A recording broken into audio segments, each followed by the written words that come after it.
Hey, I'm Mike Backrell, and today we're going to take a look at moving sequences around the whole tone scale. Let's take a look.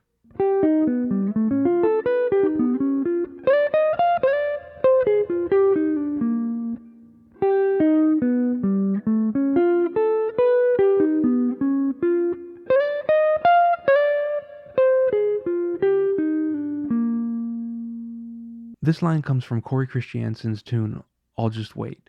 And Corey is a fantastic player if you haven't checked him out. He's written tons of books for Mel Bay, and I've had the pleasure to spend a good amount of time with him over the years, attending clinics of his and whatnot. And he's an amazing person to learn from. He's a fantastic player. Definitely check him out if you haven't. Before we dig into this line, let's take a look at the whole tone scale briefly and kind of, refamiliarize yourself with it. So the whole tone scale is a symmetrical scale, like the diminished scale and the augmented scale. And this is a really easy pattern. It's just whole steps.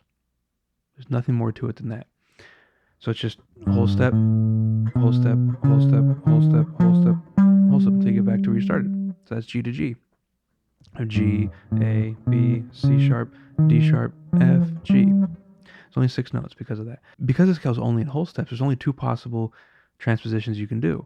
You can start, in G, A, B, or whatever, or you can start a half step above that.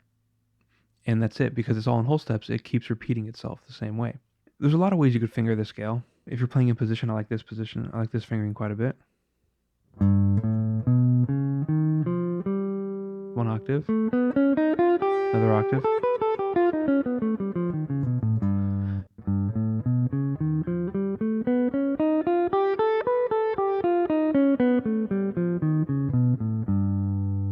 You can do 3 note per string stuff.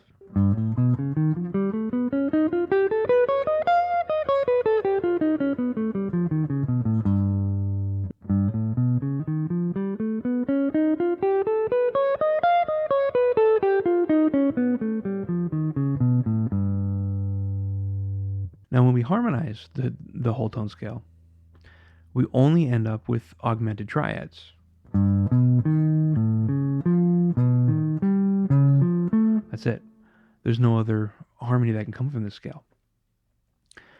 And the other cool thing about this scale and the way it relates to the guitar is whatever whole tone idea you play, you can move up 2 frets and play it again.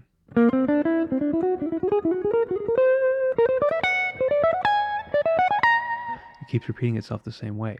So it's very useful. And that's what Corey's doing here. So to start his line, he's playing over like a 5-1 in C minor.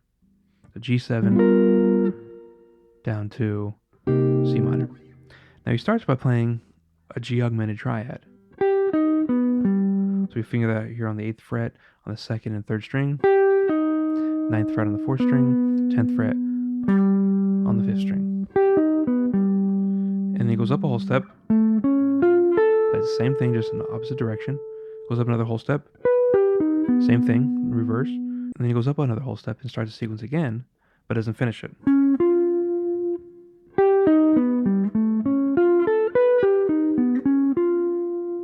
Now that right there is pretty cool in and of itself, because it's one idea that we can keep moving. So it's just augmented triads. The other thing that Corey does, this adds a cool rhythm to it to make it an interesting sequence. Rather than just being a verbatim repeat every single time, he adds a rhythm. So it's...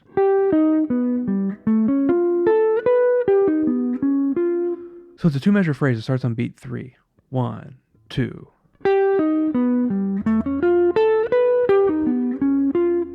One more time. 1, 2. That's a really useful sequence, and you could take this forever. You can move in other directions. When you play a whole tone scale over a dominant 5 chord, the intervals you end up with is root, 2nd, 3rd, flat 5, sharp 5, flat 7. So you have a regular 9th and both altered 5ths. Now once he gets back to C minor, he does a really cool thing here.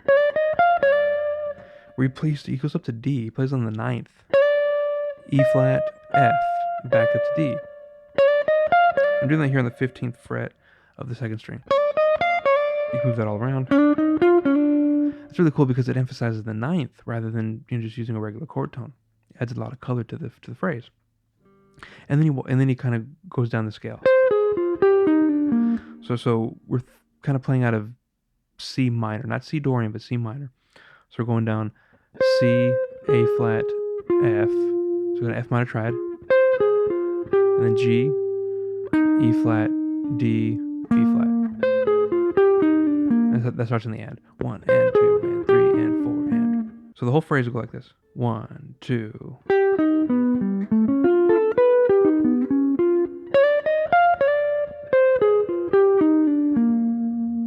That takes you from 5,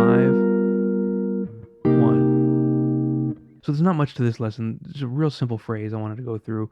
It caught my attention, and I've been messing around with it quite a bit in my playing lately. Just moving those augmented triads around.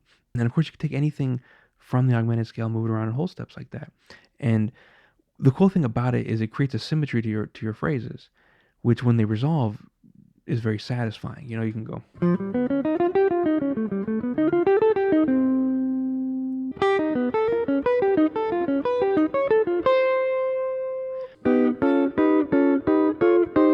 So thanks for checking out this lesson. Keep practicing. I'll see you next time.